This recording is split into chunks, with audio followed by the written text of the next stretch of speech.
नमस्कार दोस्तों, कैसे आप सब लोग। आशा करता हूँ अच्छे होंगे, सकुशल होंगे। तो आज हम बात करने जा रहे हैं भारत के सुप्रसिद्ध गायक मोहम्मद रफ़ी की। आशा करता हूँ आप शुरू से आखिर तक जुड़े रहेंगे और चैनल को लाइक, शेयर और सब्सक्राइब करना नहीं भूलेंगे। तो बात करते हैं शुरुआती दौर से।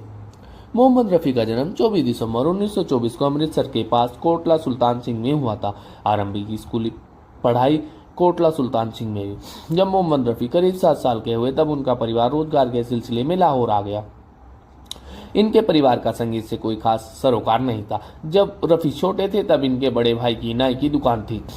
रफ़ी का काफ़ी वक्त वहीं पर गुजरता था। कहा जाता है कि रफ़ी जब 7 साल के थे तो वे अपने बड़े भाई की दुकान से होकर गुजरने वाले एक फकीर का पीछा किया करते थे, जो उधर से गाते हुए जाया करता था। उसकी आवाज़ रफ़ी को पसंद आई और रफ़ी उसकी नकल किया करते थे। उनकी नकल में अव्वलता को देखकर लोगों को उनकी आवाज़ भी पसंद आने लगी।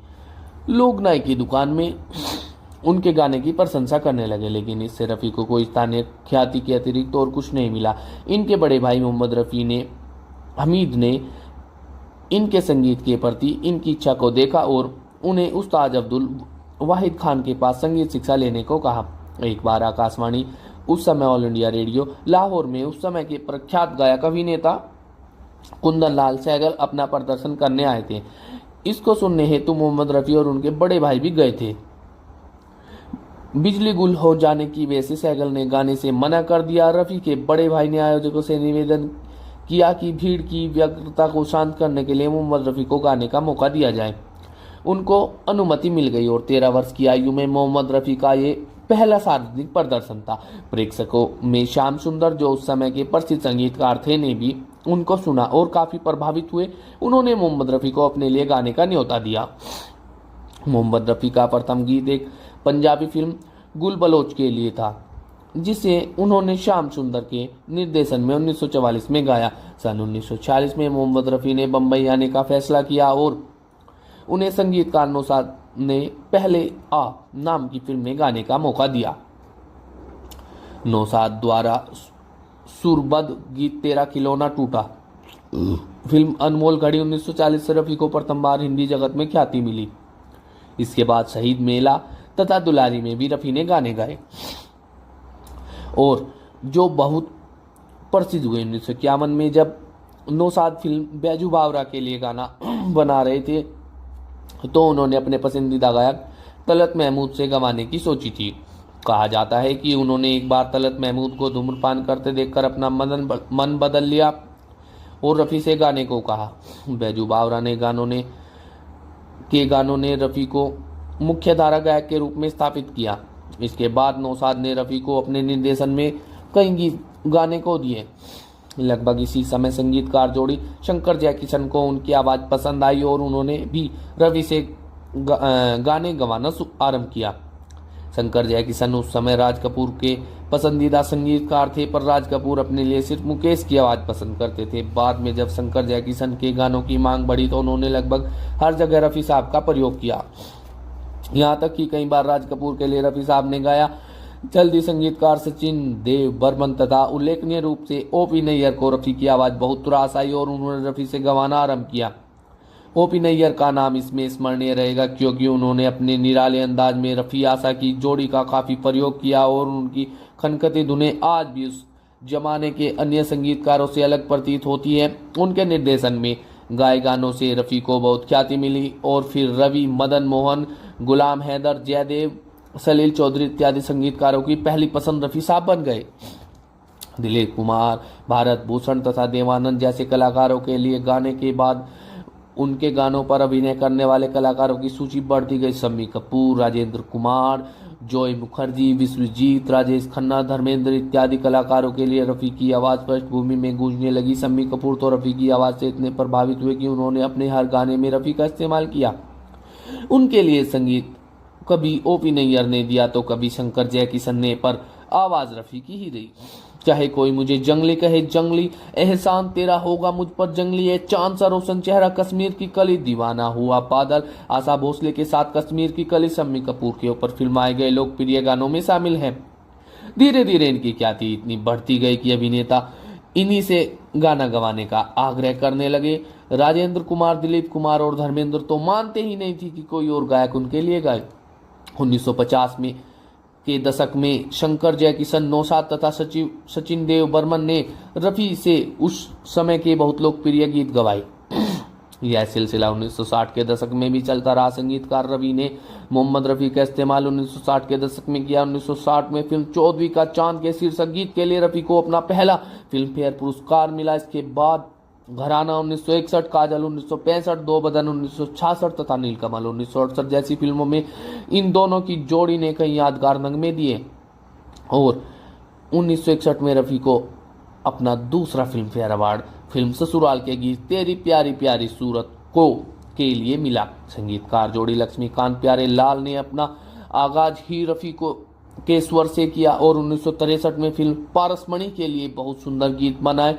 इनमें सलामत रहो तथा वो जब याद आए लता मंगेशकर के साथ उल्लेखनीय। 1965 में ही लक्ष्मीकांत प्यारे की संगीत निर्देशन में फिल्म दोस्ती के लिए गाए गीत चाहूंगा मैं तुझे सांझ सवेरे के लिए रफ़ी को तीसरा फिल्म फेयर पुरस्कार मिला।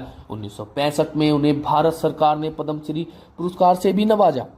और हाँ, 1965 में संगीतकार जोड़ी कल्याण जी आनंद जी द्वारा फिल्म जब जब फूल खिले के लिए संगीतबद्ध गीत परदेसिया सेना अखियां मिलाना लोकप्रियता के शीर्ष पर पहुंच गया था। 1966 में फिल्म सूरज के गीत बहारो फूल बरसाओ बहुत प्रसिद्ध हुआ और इसके अलावा उन्हें चौथा फिल्म फेयर अवार्ड इसका संगीत शंकर जयकिशन ने दिया था। 1968 में शंकर जयकिशन के संगीत निर्देशन में फिल्म ब्रह्मचारी के गीत दिल के झरोके से मैं तुझको बिठा कर के लिए उन्हें 5वां फिल्म फेयर अवार्ड मिला। और 1960 के दशक में अपने करियर के शीर्ष पर पहुंचने के बाद दशक का अंत उनके लिए सुखद नहीं रहा। 1969 में शक्ति सामंत अपनी एक फिल्म आराधना का निर्माण करवा रहे थे, जिसके लिए उन्होंने सचिन देव बर्मन, जिन्हें दादा के नाम से भी जाना जाता है, को संगीतकार चुना। इसी साल दादा बीमार पड़ गए और उन्होंने अपने पुत्र राहुल देव बर्मन पंचमदा से गाने रिकॉर्ड करवाने को कहा। उस समय रफ़ी हज के लिए गए हुए थे। पंचमदा को अपने प्रिय गायक किशोर कुमार से गवाने को मौका मिला और उन्होंने रूप तेरा मस्ताना तथा मेरे सपनों की रानी गाने किशोर दा की आवाज में रिकॉर्ड करवाए। ये दोनों गाने बहुत ही लोकप्रिय हो रहे। इस गाने के अभिनेता राजेश खन्ना निर्देशकों तथा जनता के बीच अपार लोकप्रिय हुए। साथ ही गायक किशोर कुमार भी जनता तथा संगीत निर्देशकों की पहली पसंद बन गए। इसके बाद रफ़ी के गायक जीवन का अवसान आरंभ हुआ। हालांकि इसके बाद भी उन्होंने कई हिट गाने दिए, जैसे ये दुनिया ए महफिल, ये जो चिलमन है, तुम जो मिल गए। 1977 में फिल्म हम किसी से कम नहीं है के गीत क्या हुआ तेरा वादा के लिए उन्हें अपने जीवन का छठा तथा अंतिम फिल्म फेयर अवार्ड मिला। और मोहम्मद रफ़ी एक बहुत ही समर्पित मुसलमान, व्यसनों से दूर रहने वाले तथा शर्मीले स्वभाव के आदमी थे। आज़ादी के समय विभाजन के दौरान उन्होंने भारत में रहना पसंद किया। उन्होंने बेगम विक्लिस से शादी की और उनकी 7 संतान, 4 बेटे और 3 बेटियां। मोहम्मद रफ़ी को उनके परमार्थों के लिए भी जाना जाता है। वो बहुत हंसमुख और दरियादिल थे तथा हमेशा सबकी मदद के लिए तैयार रहते थे। कई फिल्मी गीत उन्होंने बिना पैसे लिए या बेहद कम पैसों में गाए। अपनी शुरुआती दिनों में संगीतकार जोड़ी लक्ष्मीकांत प्यारेलाल, लक्ष्मीकांत प्यारे के नाम से जाने जाते थे, के लिए उन्होंने बहुत कम पैसों में गाया था। गानों की रॉयल्टी को लेकर लता मंगेशकर के साथ उनका विवाद भी उनकी दरियादिली का सूचक है। उस समय लता का कहना था कि गाने गाने के बाद भी उन गानों से होने वाली आमदनी का एक अंश रॉयल्टी गायकों तथा गायिका को मिलना चाहिए। रफ़ी साहब इसके खिलाफ थे और उनका कहना था कि एक बार गाने रिकॉर्ड हो गए और गायक गायिका को उनकी फीस का भुगतान कर दिया गया हो तो उनको और पैसों की आशा नहीं करनी चाहिए। इस बात को लेकर दोनों महान कलाकारों के बीच मनमुटाव हो गया। लता ने रफ़ी के साथ सेट पर गाने से मना कर दिया और बरसों तक दोनों का कोई युगल गीत नहीं आया।